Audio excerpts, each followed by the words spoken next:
Welcome to new TV Telugu.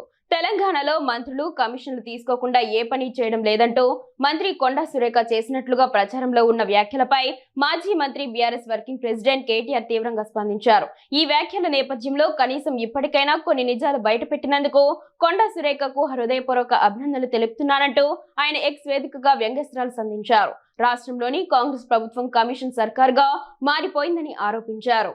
మంత్రి కొండా సురేఖ వ్యాఖ్యలను ప్రస్తావిస్తూ కేటీఆర్ తన ట్వీట్లో పలు కీలక ఆరోపణలు చేశారు. తెలంగాణలో కాంగ్రెస్ ప్రభుత్వం ఒక కమిషన్ సర్కార్గా నడుస్తోందని ఇప్పుడు బహిరంగ రహస్యమే.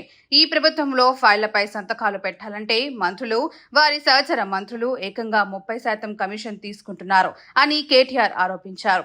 ఇది అత్యంత దురదృష్టకరమని ఆయన పేర్కొన్నారు.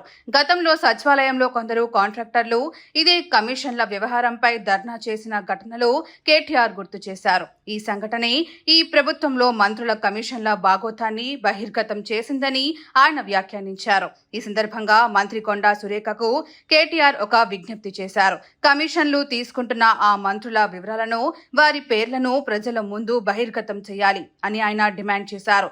నిజాలు మాట్లాడినందుకు అభినందిస్తున్నానని, అయితే ఆరోపణలకు మరింత బలం చేకూర్చేలా వివరాలు వెల్లడించాలని కోరారు. అంతేకాకుండా ఇదే అంశంపై కాంగ్రెస్ అగ్రనేత రాహుల్ గాంధీ, ముఖ్యమంత్రి రేవంత్ రెడ్డి స్పందించాలని కేటీఆర్ డిమాండ్ చేశారు. మీ సొంత కేబినెట్ మంత్రి చేసిన ఈ తీవ్ర ఆరోపణలపై మీరు దర్యాప్తుకు ఆదేశించగలరా అని వారిని ప్రశ్నిస్తూ కేటీఆర్ తన ట్వీట్ ను ముగించారు. ఈ ట్వీట్ ప్రస్తుతం రాజకీయ వర్గాల్లో తీవ్ర చర్చనీయాంశంగా మారింది.